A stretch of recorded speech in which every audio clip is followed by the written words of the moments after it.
প্রিয় দর্শক, সাজ্জাদ কাদিরের শুভেচ্ছা নিন। এই মুহূর্তে আপনাদের সামনে কথা বলতে চাই, ডক্টর ইউনূস চলে যাচ্ছেন, রোহিঙ্গা সংকট সমাধানে কি করে গেলেন। ডক্টর ইউনূস ক্ষমতায় এসে বেশ রোহিঙ্গা নিয়ে ঢাক ঢোল পেটালেন, রোহিঙ্গা নিয়ে অনেক সম্মেলন করলেন, এমনকি জাতিসংঘ মহাসচিব পর্যন্ত বাংলাদেশে এসেছিল। রোহিঙ্গা ক্যাম্পে নিয়ে ডক্টর ইউনূস টুপি মাথায় দিয়ে রোজার মাসে রোহিঙ্গাদের সাথে ইফতার করলেন এবং সেই ঈদ, প্রথম যে ঈদে গেলেন তিনি বললেন যে আগামী ঈদ থেকে রোহিঙ্গারা নিজ দেশে গিয়ে ঈদ করবে। এরপরে অনেক ঈদ চলে গেছে, কিন্তু রোহিঙ্গারা নিজ দেশে যেতে তো পারেনি, বরঞ্চ ওপার থেকে স্রোতের মতো প্রতিনিয়ত আসছে। এ স্রোত যেন থামানো যাচ্ছে না, কিন্তু ডক্টর ইউনূস চলে যাচ্ছেন। ডক্টর ইউনূস গত 1.5 বছরের ক্ষমতাকালে বাংলাদেশের দুটো সীমান্ত প্রতিবেশী আছে। একটি বৃহৎ প্রতিবেশী হচ্ছে ভারত, আরেকটি মিয়ানমার। ভারত আমাদের টোটাল বর্ডার 94%, আর 6% মিয়ানমার। এই দুটো দেশের সাথে ডক্টর ইউনূস তার ক্ষমতাকালে একটা শত্রু খেলায় সম্পর্কের টানাপোড়েন তৈরি করে রেখেছেন এখনো পর্যন্ত। আজকেও যদি আপনি খেয়াল করেন, ভারত বাংলাদেশ সম্পর্ক, মিয়ানমারের সাথে কোনো সম্পর্ক আসলে নেই। ডক্টর ইউনূস এমন একটা সরকার, মিয়ানমারের জাতিগত সহিংসতায় বিপুল সংখ্যক রোহিঙ্গা বাংলাদেশের মানবিক আশ্রয় নিয়েছে দীর্ঘদিন ধরে, আপনারা জানেন। এই বাস্তুচ্যুত রোহিঙ্গাদের ফিরিয়ে নেওয়ার ব্যাপারে বাংলাদেশের পক্ষ থেকে বিভিন্ন উদ্যোগ নেওয়া হলেও তাতে কোনো সাফল্য আসেনি। ডক্টর মোহাম্মদ ইউনূস দায়িত্ব গ্রহণের পর রোহিঙ্গাদের তাদের দেশে ফিরিয়ে নেওয়ার ব্যাপারে জোর উদ্যোগের কথা শোনা যায়। আমি শুরুতেই যেগুলো বলছিলাম, এ নিয়ে আন্তর্জাতিক অঙ্গনে বাংলাদেশের তৎপরতাও লক্ষ্য করা যায়, কিন্তু তাতে কাজের কাজ কিছুই হয়নি। উল্টো রোহিঙ্গাদের জন্য আন্তর্জাতিক সহায়তা আশঙ্কাজনক হারে কমে যাওয়ায় বাংলাদেশের ওপর চাপ বেড়েছে। গত বছর আগস্টে রোহিঙ্গা সমস্যা সমাধানে আন্তর্জাতিক সংলাপের আয়োজন করা হয়। প্রধান উপদেষ্টা ডক্টর ইউনূস কক্সবাজারে অনুষ্ঠিত এই সম্মেলনে যোগ দেন।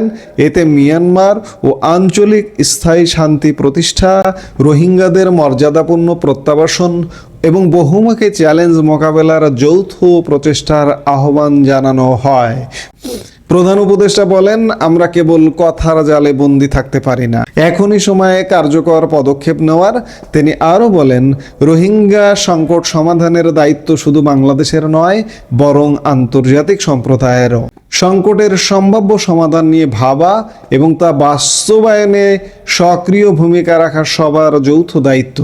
একই সময়ে বাংলাদেশে আশ্রয়ে থাকা রোহিঙ্গারা যে নিজেদের মাতৃভূমি মিয়ানমারের রাখাইনে ফিরতে চায় সে কথা তুলে ধরে তাদের প্রত্যাবাসনের পথ খুঁজে বের করার অঙ্গীকার জানায় পশ্চিমা বিশ্বের 11 দেশ। রোহিঙ্গা সংকটের 8 বছর পূর্তিতে গত বছরের আগস্টে ঢাকায় দেশগুলোর মিশন এক যৌথ বিবৃতিতে এই সমস্যার সমাধানে বাংলাদেশের পাশে থাকার প্রতিশ্রুতি দেয়, কিন্তু কথাই রয়ে গেছে, কাজে পরিণত হয়নি। ডক্টর ইউনূসের কথাও কাজে পরিণত হয়নি। এই যে 11টা দেশ যে যৌথ বিবৃতি দিয়েছিল সেগুলো কিন্তু কাজে পরিণত হয়নি। রোহিঙ্গা সংকট সমাধানে গত বছর 3টি আন্তর্জাতিক সম্মেলন হয়। এসব সম্মেলনের আয়োজক জাতিসংঘ, কাতার ও বাংলাদেশ। বাস্তুচ্যুত রোহিঙ্গাদের জন্য তহবিল বাড়াতে ও তাদের রাখাইনে ফেরত পাঠাতে আন্তর্জাতিক প্রয়াস জোরদার করতে এমন উদ্যোগ নেওয়া হয়েছিল। 8 বছর পর রোহিঙ্গা সংকট সমাধানে নতুন বৈশ্বিক উদ্যোগ নেওয়া হলেও এসবের ফলাফল শূন্য। গত বছরের 25 আগস্ট কক্সবাজারে অংশীজন সংলাপ, রোহিঙ্গা পরিস্থিতি নিয়ে উচ্চ পর্যায়ের সম্মেলনে আলোচনার জন্য প্রাপ্ত বার্তা শীর্ষক আন্তর্জাতিক সম্মেলনটি অনুষ্ঠিত হয়। এরপর 30 সেপ্টেম্বর নিউ ইয়র্কে জাতিসংঘ সাধারণ পরিষদের ফাঁকে অনুষ্ঠিত হয় রোহিঙ্গা বিষয়ক উচ্চ পর্যায়ের সম্মেলন। আর কাতারের দোহায় 6 ডিসেম্বর অনুষ্ঠিত হয় রোহিঙ্গা বিষয়ক আন্তর্জাতিক সম্মেলন। কিন্তু এসব সম্মেলনে শুধু আশ্বাস আর প্রতিশ্রুতি ছাড়া আর কিছুই হয়নি। রোহিঙ্গারা এখন বাংলাদেশের নিরাপত্তার জন্য হুমকি হয়ে দাঁড়িয়েছে। বাংলাদেশের সামাজিক ও নিরাপত্তা বাস্তবতায় মাদক ও রোহিঙ্গা ইস্যু এখন আর বিচ্ছিন্ন দুটি বিষয় নয়, বরং ক্রমেই তা একে অপরের সঙ্গে জটিলভাবে যুক্ত হয়ে উঠেছে। মাদক চোরাচালান, সীমান্ত নিরাপত্তা, মানবিক সংকট ও আঞ্চলিক ভূ রাজনীতির সংযোগস্থলে দাঁড়িয়ে এ দুটি ইস্যু দেশের জন্য বহুমাত্রিক চ্যালেঞ্জ তৈরি করছে।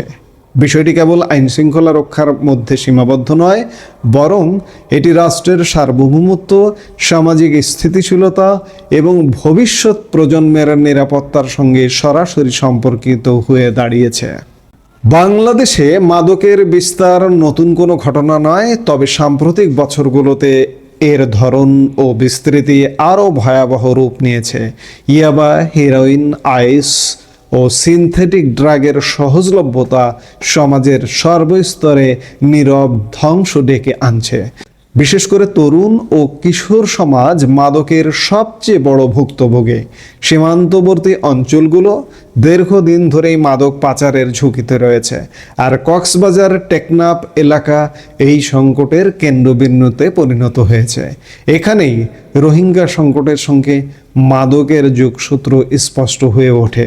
2017 সালের পর থেকে বিপুল সংখ্যক রোহিঙ্গা শরণার্থীর বাংলাদেশে আশ্রয় গ্রহণ মানবিক দৃষ্টিকোণ থেকে একটি অনন্য দৃষ্টান্ত হলেও এর অনাকাঙ্ক্ষিত পার্শ্ব প্রতিক্রিয়া অস্বীকার করার সুযোগ নেই। শরণার্থী শিবিরগুলোর আশেপাশে অপরাধমূলক তৎপরতা, অবৈধ অস্ত্র ও মাদক বাণিজ্যের বিস্তারের অভিযোগ দীর্ঘদিন ধরেই উঠে আসছে।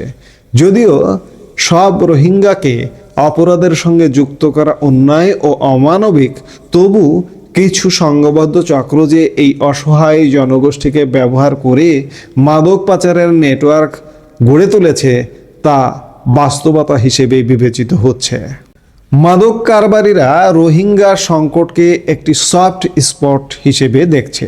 সীমান্তের জটিল ভূপ্রকৃতি, সমুদ্রপথ, নাপ নদ এবং জনবহুল শরণার্থী শিবির সব মিলিয়ে এটি চোরাচালানের জন্য তুলনামূলক সহজ পথ তৈরি করেছে।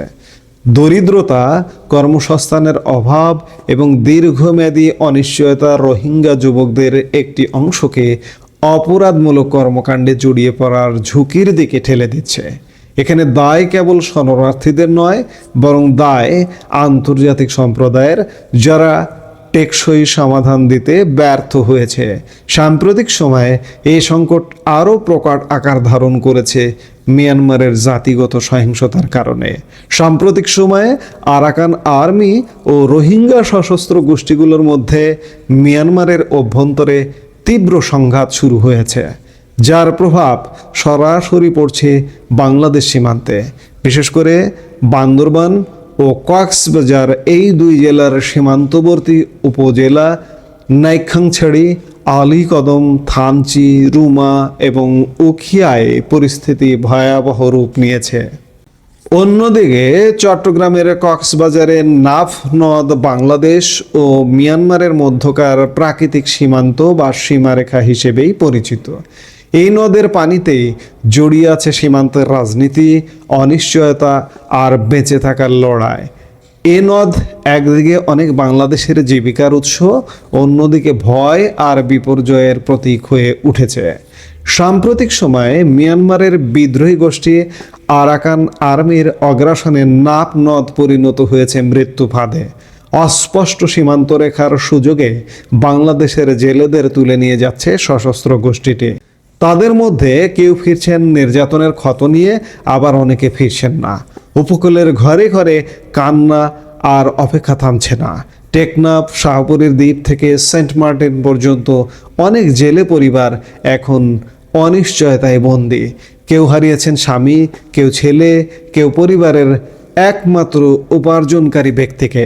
সীমান্তের ধূসর বাস্তবতা, আরাকান আর্মির অগ্রাসন ও প্রশাসনিক সীমাবদ্ধতার মধ্যে নাপ নদ আজ মানবিক বিপর্যয়ের নীরব সাক্ষীতে পরিণত হয়েছে। রাজনৈতিক ও নিরাপত্তা বিশ্লেষকরা মনে করছেন মিয়ানমারের আরাকান সেনাবাহিনী ও রোহিঙ্গা সশস্ত্র গোষ্ঠীগুলোর চলমান সংঘাত সীমান্তে দীর্ঘমেয়াদী অস্থিরতা সৃষ্টি করতে বাধ্য। যদি এই সংঘাত সীমান্ত অতিক্রম করে তবে পালিয়ে আসা রোহিঙ্গাদের একটি অংশ এই সংঘাতে জড়িয়ে পড়বে। ফলে বাংলাদেশের অভ্যন্তরীণ নিরাপত্তা পরিস্থিতি গুরুতর হুমকির মুখে পড়তে পারে। বিশ্লেষকরা আরও মনে করেন, চলমান সংঘাতমূলক পরিস্থিতি যদি এখনই সামাল দিতে বাংলাদেশ সরকার ব্যর্থ হয়, তাহলে আরাকান আর্মি ও রোহিঙ্গা সশস্ত্র গোষ্ঠীগুলোর এই যুদ্ধ ধীরে ধীরে গোটা বাংলাদেশে ছড়িয়ে পড়তে পারে বলেও আশঙ্কা প্রকাশ করা হচ্ছে। অন্তর্বর্তী সরকার দায়িত্ব গ্রহণের পর খলিলুর রহমানকে রোহিঙ্গা সংকট সমাধানে হাই রিপ্রেজেন্টেটিভ, মন্ত্রীর মর্যাদায় হাই রিপ্রেজেন্টেটিভের দায়িত্ব দেওয়া হয়। তিনি আরাকান আর্মির জন্য করিডোর তৈরির প্রস্তাব দেন। এ নিয়ে সারা দেশে প্রতিবাদের ঝড় ওঠে। বিশেষ করে বাংলাদেশ সশস্ত্র বাহিনী এর তীব্র বিরোধিতা করে। এক পর্যায়ে এই উদ্যোগ থেকে সরে আসে সরকার। এখন রোহিঙ্গা সমস্যা সমাধান নিয়ে অন্তর্বর্তী সরকারের কোনো আসলে উদ্যোগ নেই, জিরো।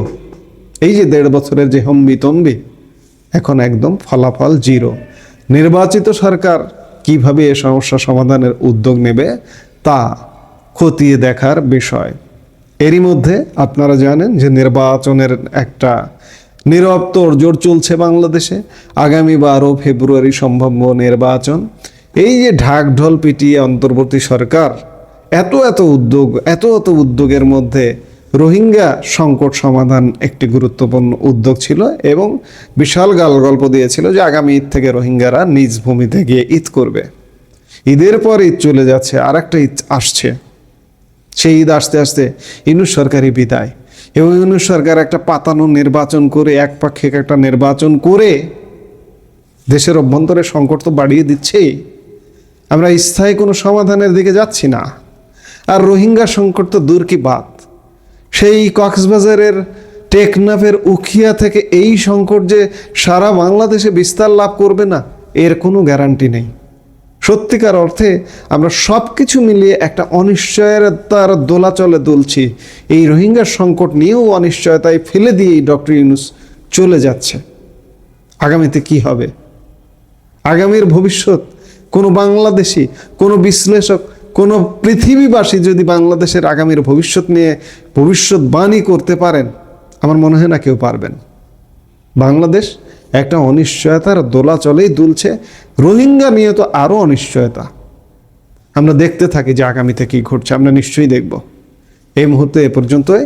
সবাই ভালো থাকুন, সুস্থ থাকুন। আমাদের ভিডিওগুলো নিয়মিত পেতে সাবস্ক্রাইব করুন Sajjad Kadir and the legends YouTube channel এবং লাইক, কমেন্ট, শেয়ার করে সাথে থাকুন।